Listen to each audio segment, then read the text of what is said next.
Hey, welcome. You're here with Tonae Star, and I know you guys are used to just seeing my hands on the camera.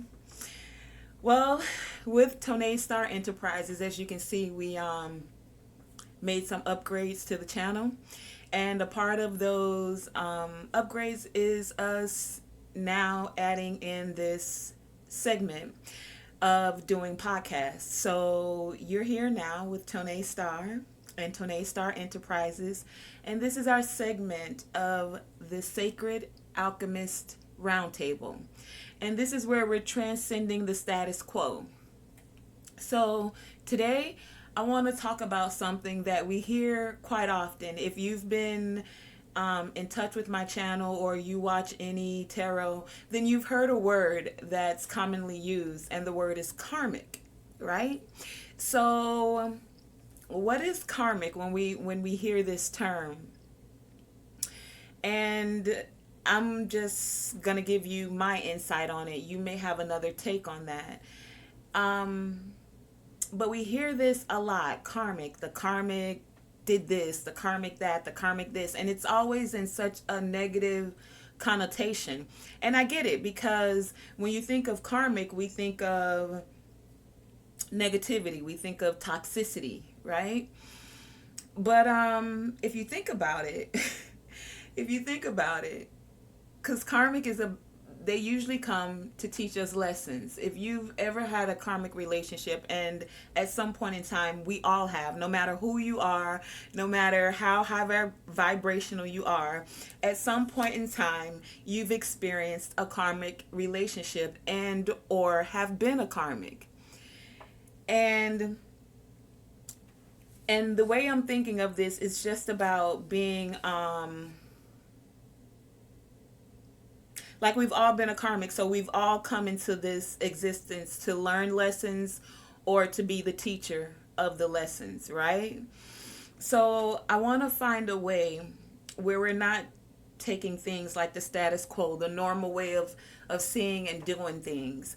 With us being sacred alchemists, there's a way that we can turn that base, or the regular, the norm, the basic way of thinking, doing, being, into gold, to where it's of value, to where we can use it as a benefit. So that's what I want to get in here today and talk about. Like I said, whether you know it or not, at some point in time, you've either been a karmic, I'm going to put that in quotations, because we hear this word thrown around a lot. And I want to bring to mind that whenever we think karmic, we always think of lovers, ooh, karmic relationship. But what happens when it's a karmic parental figure?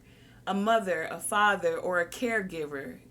Like, have we explored those aspects of being karmic, or that those individuals teach us lessons also?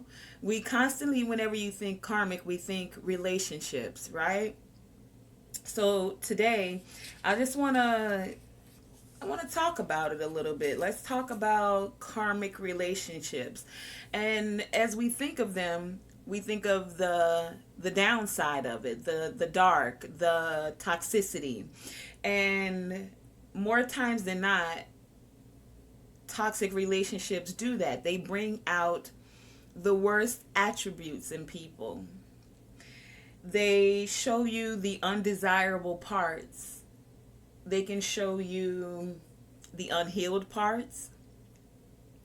They can show you unhealthy behavioral patterns that you may experience or have been programmed with, even through family, through television, through society, because it's not commonly promoted to see healthy relationships. Whenever you see certain TV shows and things like that, and even in music, the thing you get the most is okay, this is no shade to no one, I'm using this as an example, but you'll have women that are like, get whatever you can from him, or they're doing it just for the money, or whatever it may be. And then you have men that feel like, women are just their body parts, you know? So there's this dynamic where karmic seems to be a trending thing. So how do we alchemize that and find the healthiness in that? Okay? Some karmic things, as I was saying, that occur as they bring out the worst attributes. It's not only healthy, unhealthy patterns. It's not just unhealed parts. It could be childhood wounds, things that have happened to you in a child, and then instead of healing the cycle, you just kind of repeated it because maybe you didn't know how to heal it, you know, or how to even end the cycle. And then it's easy to end the relationship, right? When it's a toxic or a karmic relationship. But then how do you end a relationship when it's a parent? Especially if you're still a younger individual. Once you become an adult, you can decide if you want to cut your parents off. That's one way. But what about for the youth? And they're in these environments, you know? And they're dealing with childhood wounding. How do it can also bring up any unresolved issues, not just from childhood, but abusive relationships that you've experienced, and now that cycle tends to follow you and play out in your going forward relationships. Even showing repressed anger. These are some of the traits that are associated when we think of karmic relationships. But I want to go into how, instead of the way that most people think of karmic relationships, how can we now grow through a relationship? Like, so I want to explore some things. And so right now I'm just introducing the topic. What I would also like to do is on Tuesday, join me back here for a live. During that live, I'm going to give out a number and you guys can call up and let's talk about it. Let's discuss it, because I don't know how to necessarily talk through it through a live, and I haven't set up any other ways, but I'm going to work on this because I want to actually work through these things, communicate together. Let's collaborate on these topics. So when you call in on the Tuesday, I want it to be where you give me a brief synopsis of your karmic situation. We're not dwelling on the negative. And then I want to know, how did you resolve it? How did you alchemize that situation? How did you find the value in it and grow from it? Okay? So another thing that I want to get into now as a part of the alchemy of being a karmic or being in karmic situations is to look at it from another perspective, so that you're not necessarily bitter about it. Like a karmic relationship, if you're willing to grow and evolve from it, can actually teach us very in-depth lessons of growth.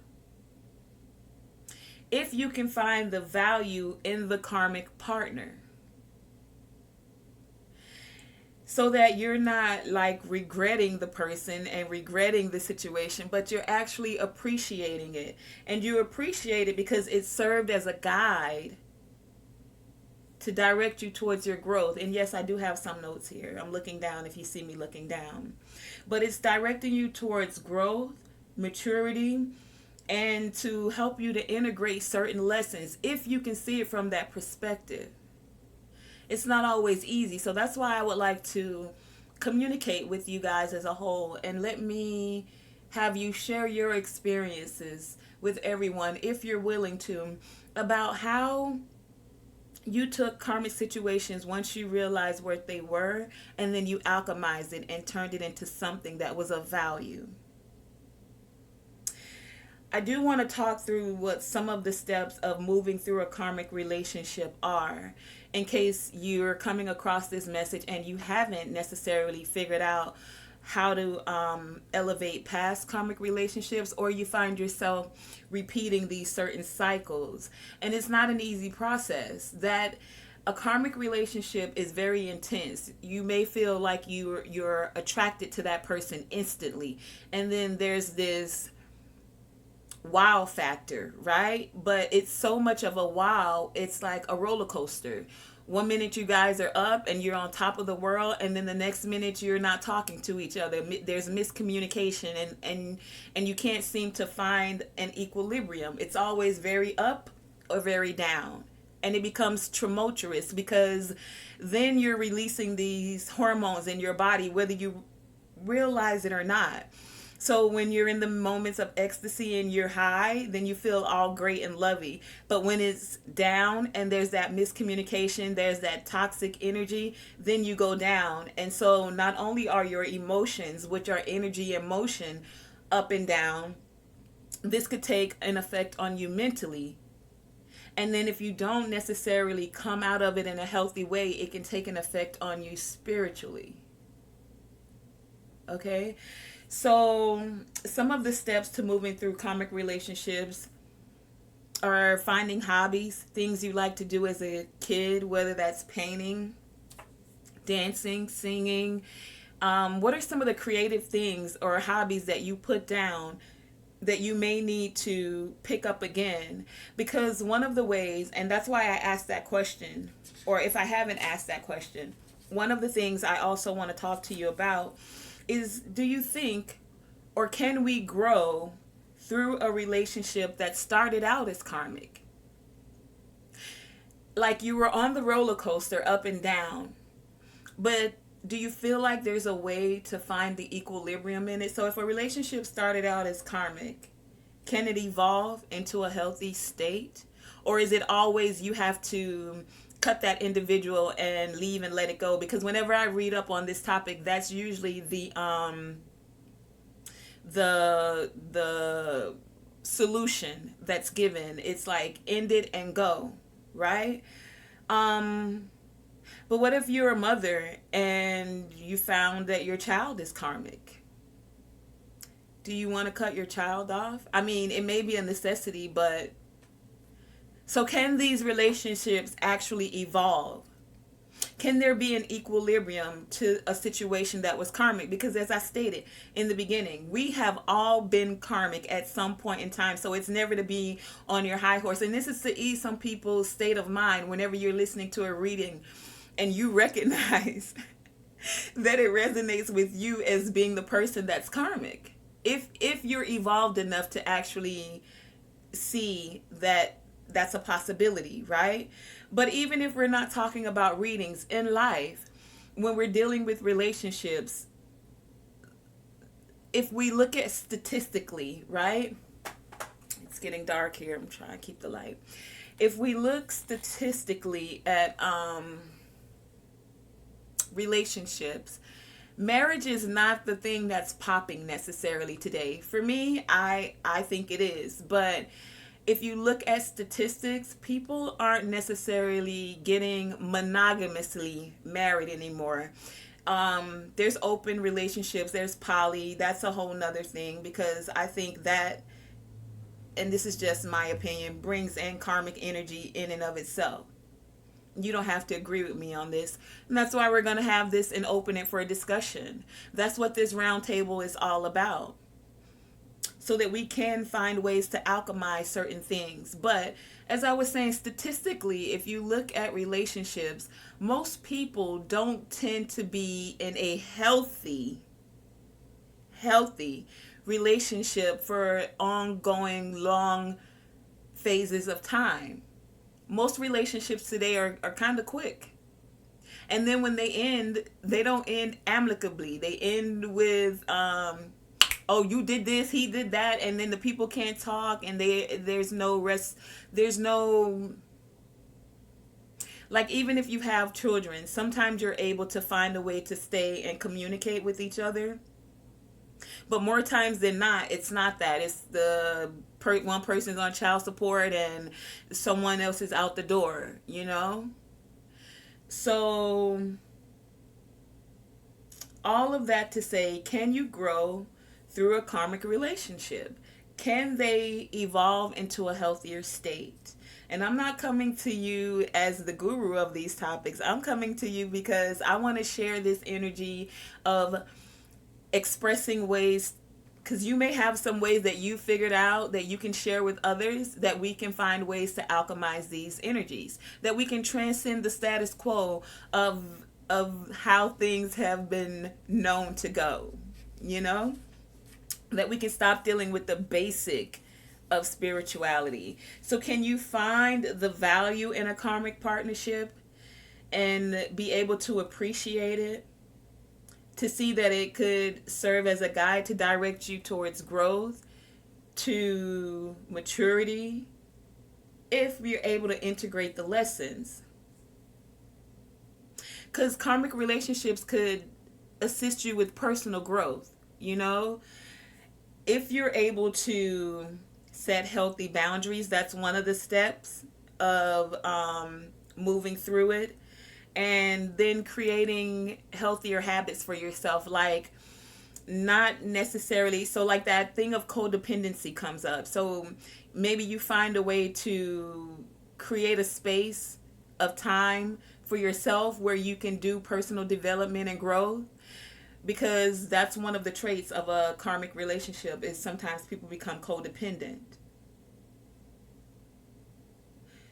So one of the steps in doing that is creating time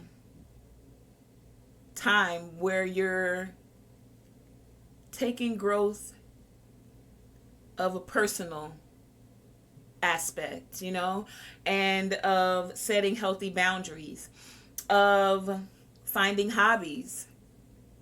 And if nothing else fails, even go into therapy, because sometimes therapy is looked at as something to be frowned upon, but it could be one of the things that could help to elevate a relationship that started out as karmic.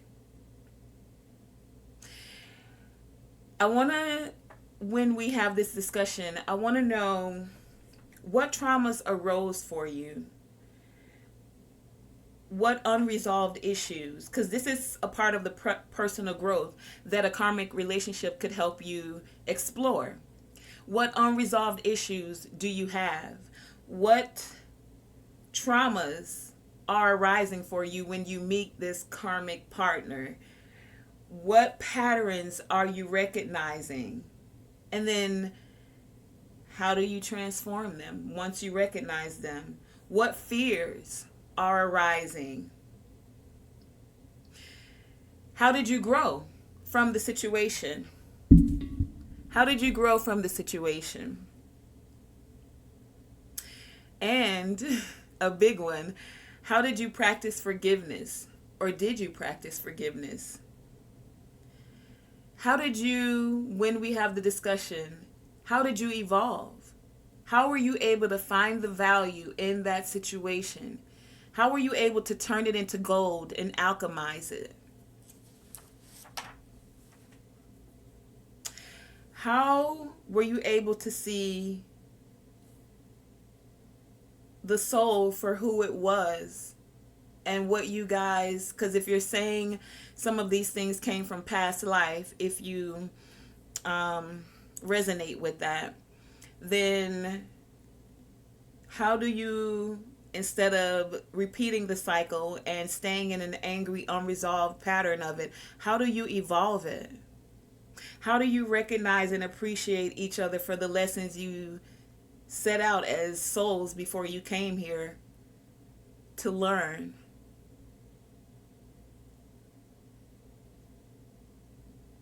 How do you appreciate each other for sparking the healing process? For sparking the learning process of how to set boundaries, how to be more self-empowered, how to take ownership of your behaviors, how to actually genuinely improve,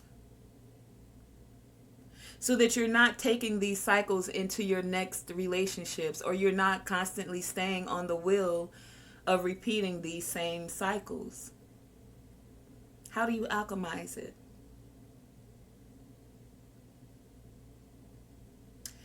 Did you actually choose to change and break the cycle? How did it become better and better for you? What did you do? Let's have this discussion and open it up for discussion.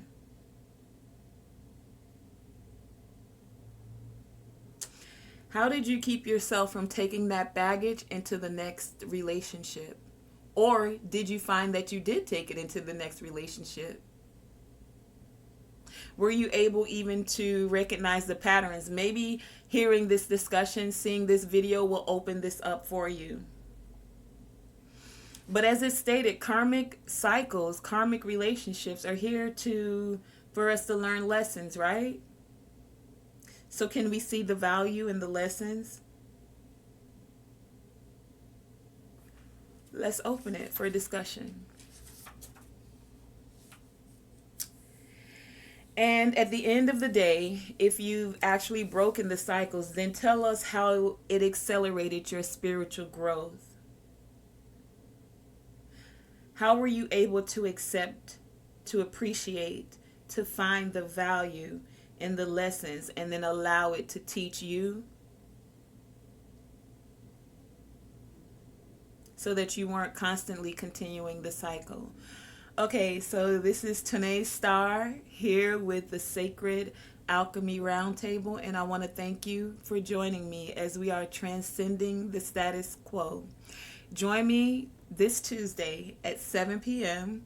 We're going to go live and we're going to open this up for a discussion. I would love to chat with you guys and find out exactly how you were able to transcend this karmic cycles. Again, thank you for joining me. And check the regular channel. I am doing a reading right after this, and we will be exploring insight from your spirit guides and your higher self about how to evolve from karmic cycles. So we'll get some celestial insight on that. But for this round table, we're bringing it to an end, and I want to thank you guys for joining me.